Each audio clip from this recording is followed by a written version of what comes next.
Alright, a man walks in the bar. and he goes to the bartender and he asks him, like, let me have a beer. And the bartender's like, what? No, you can't have a beer here. What? And the man asks him, why? Why can't I have a beer? He's like, well, you're not 21. You can't have a beer here. This incident actually happened to Raymond Parker, who had just come back from serving two tours in Afghanistan and Iraq. And today I would like to talk about how we should lower the drinking age from 21 to 18.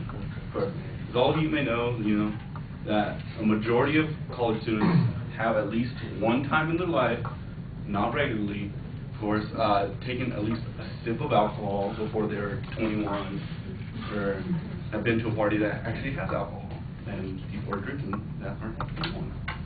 And the three factors that to consider for why we should lower the drinking age are the availability of alcohol, the dangers of acquiring alcohol, and the lack of rights that an underage adult has.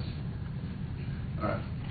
I would like to begin with the availability of alcohol. According to Dave Hansen, 85% of underage students have readily available alcohol access. This means that you are able to go, like, at a moment's notice, to go get some alcohol. Like, okay, I want to go get drunk today, so I go get a drink or two later, while being underage, of course. He also says that 68% of licensed alcohol outlets accept fake IDs or do not even check IDs at all. And because you don't need anybody to help you get it or anything usually, or you can just get a fake ID and get it like that. And of course, and the parties, according to Hansen, he also says that 93% of all college parties have underage drinking present, and that is a high number because that's 93%, which is almost all parties there, and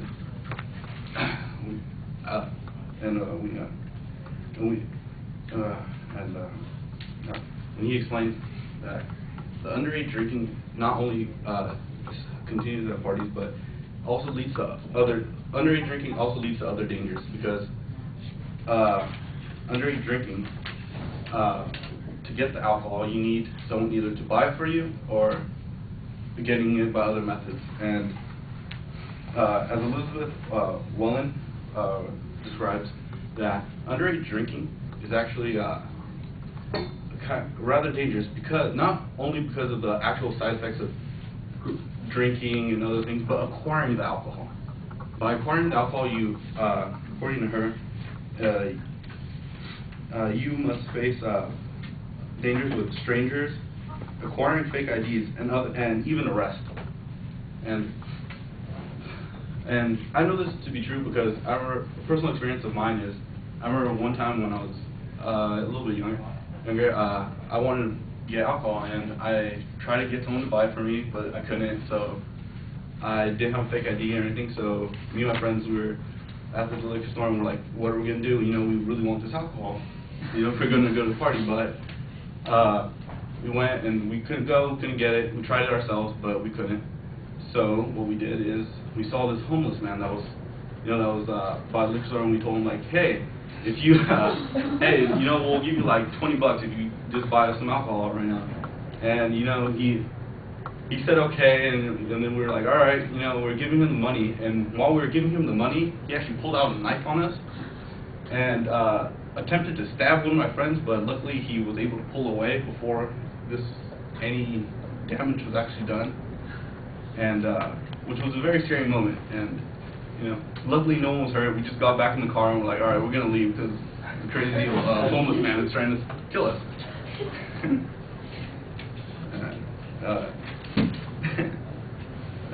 And then, of course, as soon as a person turns 18, they're supposed to be considered an adult.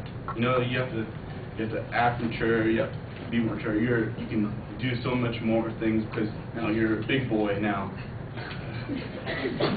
And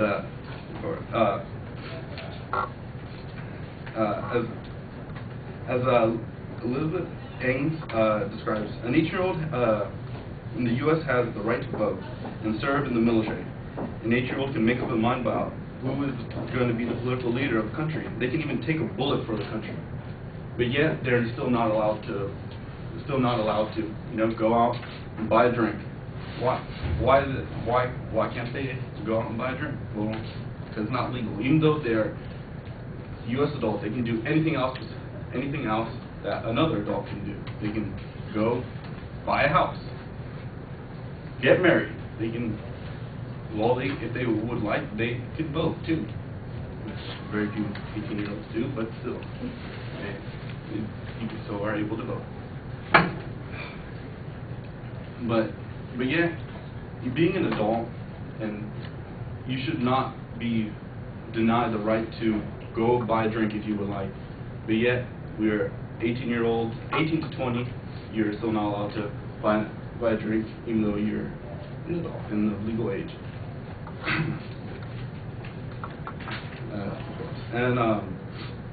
Some of the and then a counter argument that would be like, oh well, even though you're 18, you're not quite developed enough, you're not old enough, you're not responsible enough, and this would only lowering it to 18 would only increase the mortality rate and alcoholism among young kids. Oh, well, according to Ruth Eggis, she states that countries all around the world have lower drinking age that are set at 18 years old, and yet yet they still have a lower alcoholism levels and number of alcohol-related deaths compared to the U.S. So even though we have our legal age of drinking at 21, 18 is actually almost worldwide, except for here, and they don't have problems like as we do, but yet they are able to have theirs at 18, and we are not. In conclusion, I would like to say that if a person is 18, should they not be allowed to have a drink? If you can consider that person an adult and go off and fight in a war and be responsible enough to drive a tank, fly a aircraft, if you are able to do that, why are you not able to have a drink? You should be responsible. You're responsible enough to do any of those things, but yet you are not responsible enough to have a drink. And of course, these are all supported by the fact that the relative availability of alcohol, the dangerous effects of acquiring alcohol, and of course, being denied your rights as an adult.